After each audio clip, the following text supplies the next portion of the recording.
Hi beauties, it's Dani here from Sigma Beauty, Sigma's global makeup artist. We are here to talk about the Pretty in Pink set today in honor of Breast Cancer Awareness Month. I have a special guest here today. This is Kirsten, and she is here to talk about her experience with breast cancer. My experience with breast cancer really began with my mom's experience. She was diagnosed with breast cancer 3 times, and ultimately she did genetic testing where she learned that she had a mutation to one of her genes that made it more likely that she would develop breast cancer over her lifetime. And it was there that I learned that I carried that same gene mutation.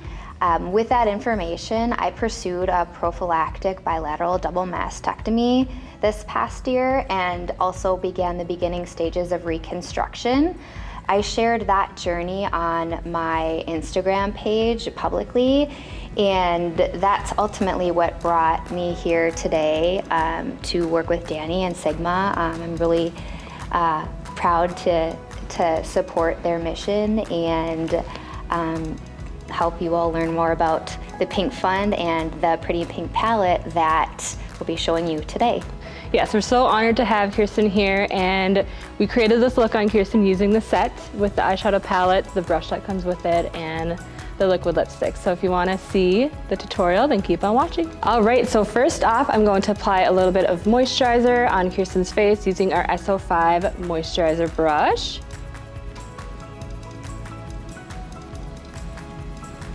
And I'm gonna do her eyes first, so I'm just going to put on a little bit of moisturizer so it can sit and sink into her skin. And then also I'm gonna prep her lips with a little bit of our Renew Lip Oil in Hush. This has really moisturizing ingredients, so it's also great to put on and just let it soak in before you put any lip products on. Okay, so before I start with the eyes, I'm just going to prep the eyelid with a little bit of primer. This is our eyeshadow-based primer in the shade Persuade. So I'll just run that along the eyelids. This just helps create a nice blank canvas to work on, and also helps with the color payoff from the eyeshadow palette. And I just like to use my finger to kind of push that in. It really just melts right into the skin. So we can begin with the eyes, and I'm going to use the Pretty in Pink set, which has the Rosy On The Go eyeshadow palette. Has beautiful pink and kind of red hues to it. So pretty. And then within the set, you do get a mini E25 brush. Super cute pink edition. This is one of my favorite brushes. And also a mini liquid lipstick in the shade Awaken. So if you do purchase the Pretty in Pink set, 20% of proceeds does go to the Pink Fund. It being October Breast Cancer Awareness Month, Kirsten was saying that there's so many resources out there that provide prevention resources and that a lot of people don't know about. With today's technology and the testing that's available right now, there are a lot of preventative things that some women can do in order to prevent a treatable cancer. So I'm looking forward in the future to seeing not only October being a Breast Cancer Awareness Month, but having that conversation focus on some of the things we can do in addition to diet, exercise, things like that we know are known to reduce breast cancer risk, but also some of the things that technology and testing have brought to us in recent years to do even more, take even more preventative steps to ensuring that we don't have get breast cancer. Okay, so first off, I'm going to take the shade Primrose on my E25. And I'm just going to start placing that in the crease area. I was talking to Kirsten earlier, and I thought it was really interesting how Kirsten has this gene, but her sister didn't, or doesn't. So I thought that was very interesting to learn that today. The way that genetics, the role that they play is interesting. Some people in my family do have that gene mutation, and some people do not. And the ones that we know of so far have taken risk-reducing measures to help ensure that they won't get breast cancer. And hopefully by sharing my own story on Instagram, I've shed some light on that, the entire procedure and experience, and shown what that's like, so that people on the other side, maybe going into surgery, can sort of see what that looks like. Yeah, and I feel like it's so great and like just kind of brave to put yourself out there, especially on social media. And I just feel like it's great for people just to relate to like an everyday person, to see their experience, to share what they're going through. You know, even like when I had my daughter, I had like really bad postpartum depression, and I feel like I relied on social media a lot to see other moms who were going through the same thing. So we'll have Kirsten's Instagram handle in the description, so you guys can check out her page and follow her journey. If you're going through something, whether it's postpartum depression or it's cancer or whatever, you're not the only one. You know, there are a lot of other people who are experiencing those things, and the community of Instagram can connect people, and social media can connect people in those ways. I've heard from hundreds of women throughout the world, actually, who are either in treatment for cancer or have a gene mutation themselves and are considering risk-reducing surgeries. And I really have found that it's a way to connect, and for me, I try to help ease some of the people's fears regarding it, because when you can actually see, Instagram is a very visual platform, and when you can actually see what the experience looks like, it makes it less scary. And the plain old internet didn't offer that, but Instagram can and does in real time, and I think that's really helpful for people. Yeah, I think it's great, especially with Instagram. You know, people only post highlights of their life and you know, make it seem like they have a perfect life. So I always find it, you know, more humane that I can connect with these people who are going through real life experiences. Just blending in Primrose again with the E25. You had opened your eyes and this color like already makes the green in your eyes pop. It's really pretty. It is a little flat on the side when you turn it to the side here, so you can actually use this to press on your shimmery shadows or something all over the lid, which is great. So that's what I'm gonna do with the shade Morganite. Just gonna swirl my brush right in here, and I'm just going to apply that all over the lid. It's such a beautiful shimmery pink shade, so you can definitely do an everyday, day-to-day look, or you can really amp it up and do something a little bit more dramatic or bold. So pretty. And I actually have my little handy switch here that I'm just going to use to just kind of clean off any excess on the brush. I never know what to do when you get out here. Yeah. I never know what to do out here. I always like, when I do eyes, I feel like I kind of blow everything out first just to make sure it's nice and blended. But it really kind of depends on the look you're going for. If you want something a little bit more rounded, so you're bringing color underneath the eye, or maybe you're doing something just on the top, I'll just kind of cut this across from like the eye and just kind of wipe it off there. Okay. But not really, I guess the rule of thumb is just to not really bring anything past like the eyebrow, because that like kind of drags on. And your eyebrows really are framing your face. So you kind of want to keep that color parallel to your eyebrows. Okay. Yeah. I'm gonna have to watch this video on repeat so I know how to yeah, so you can recreate it at home. Right. I mean, you'll have everything we used today. So you can. We'll do step by step. Awesome. I'm just gonna go in with a little bit of Jasper, which is this matte shade down here, right on the tip of the E25, and I'm just going to deepen up the outer corner just a little bit, just for a little bit of extra definition. And there's some beautiful like cranberry tones in here, which is great for the fall look. But I just love these lighter pinks as well. They're just so pretty. This is our Wicked Gel Eyeliner, and I have my E65 angled brush here. And what I'm gonna do is just apply a little bit to the upper lash line on Kirsten, and then smudge it out a little bit with one of the deeper shades in the Rosy palette. So I'm gonna go back in with Jasper and a little bit of Poppy just on the same brush,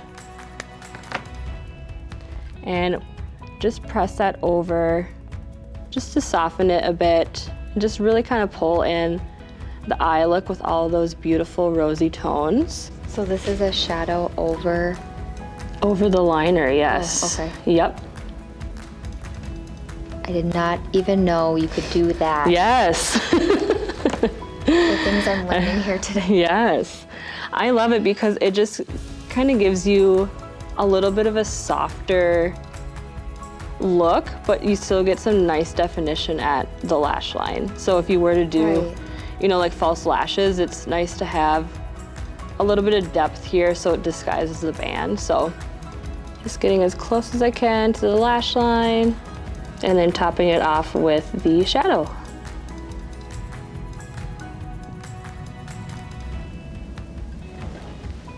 Okay, so before we complete the eyes, I will be putting on some false lashes.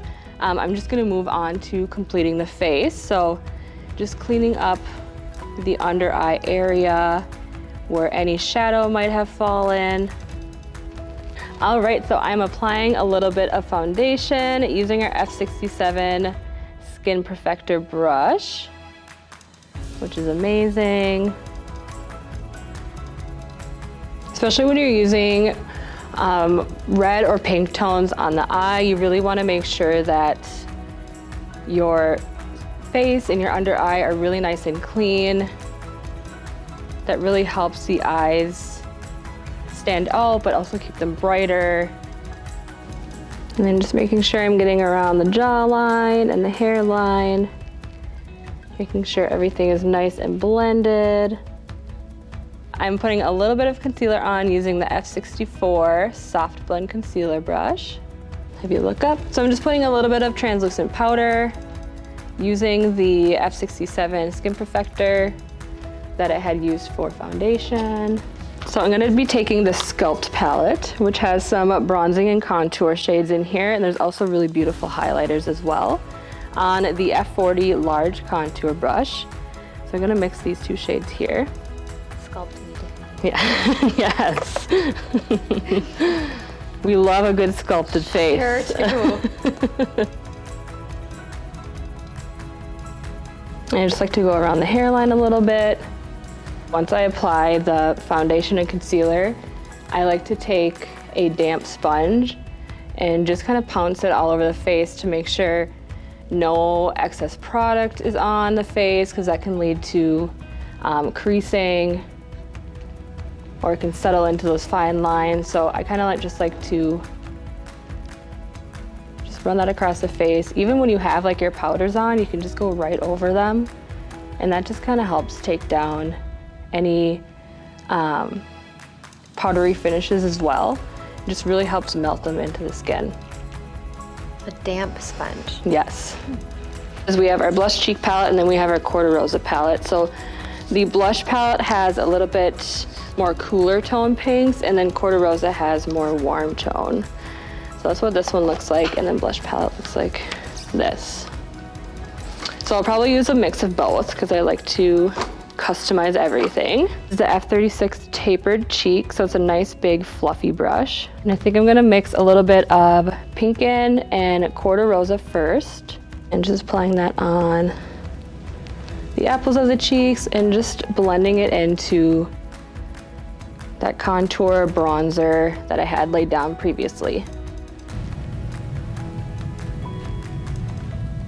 They usually, whenever we do a collaboration or a product for Breast Cancer Awareness Month, they do usually sell out pretty quick. So we always recommend try to get your hands on it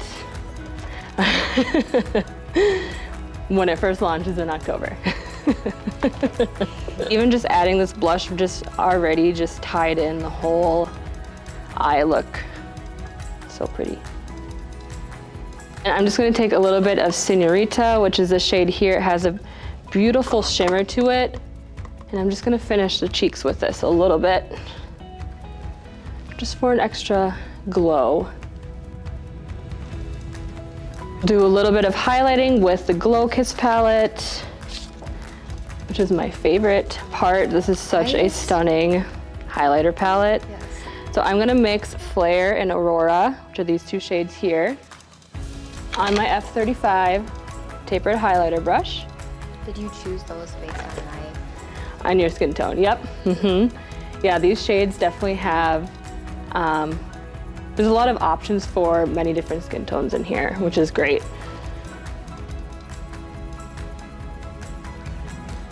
We're just putting that right on the cheekbone.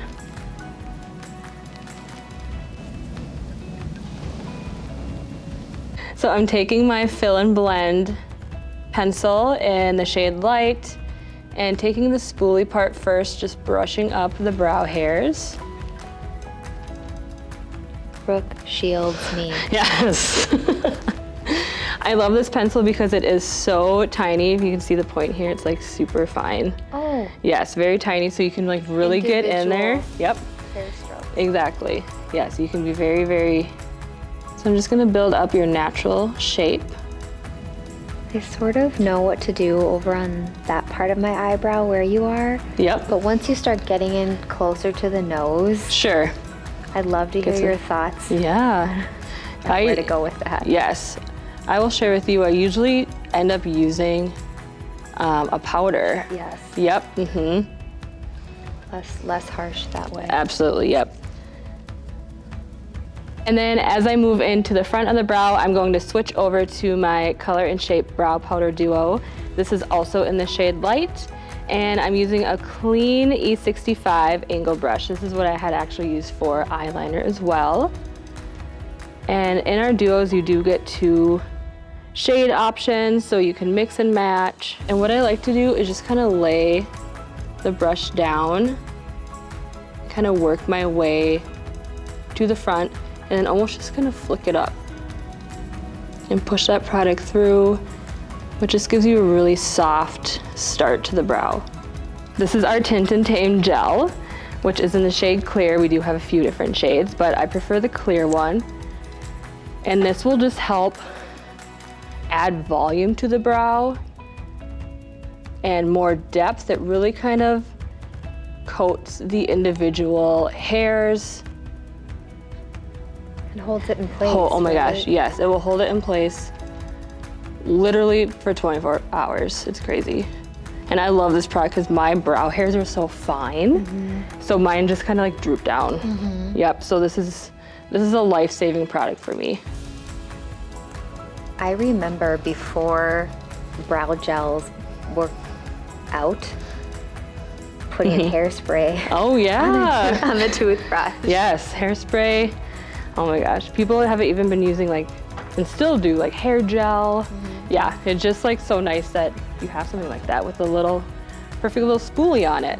So I'm going to apply a little bit of Sinuosity Lash, just a light coat because we will be putting on false lashes. So have you look down for me.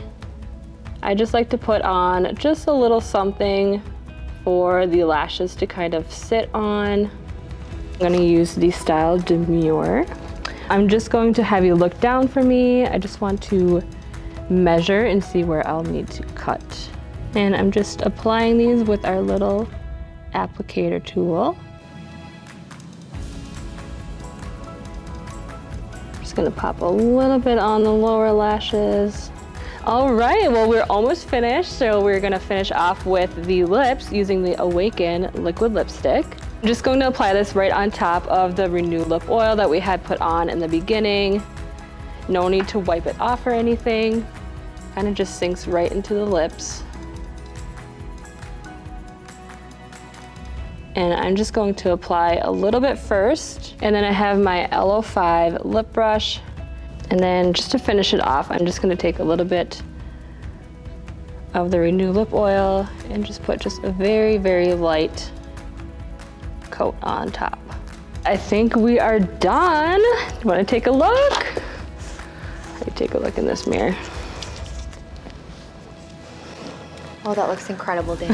I don't even recognize it. You look beautiful. Thank you. All right, beauties, this is the final look. Doesn't Kirsten look stunning? Make sure you check out the Pretty in Pink set. 20% of proceeds goes directly to the Pink Fund. And I just want to thank you, Kirsten, for being here today and sharing your journey through your prevention experience. And yeah, thank you guys so much for watching. Make sure you hashtag Sigma Beauty so we can see all of your beautiful looks you create. See you next time. Bye.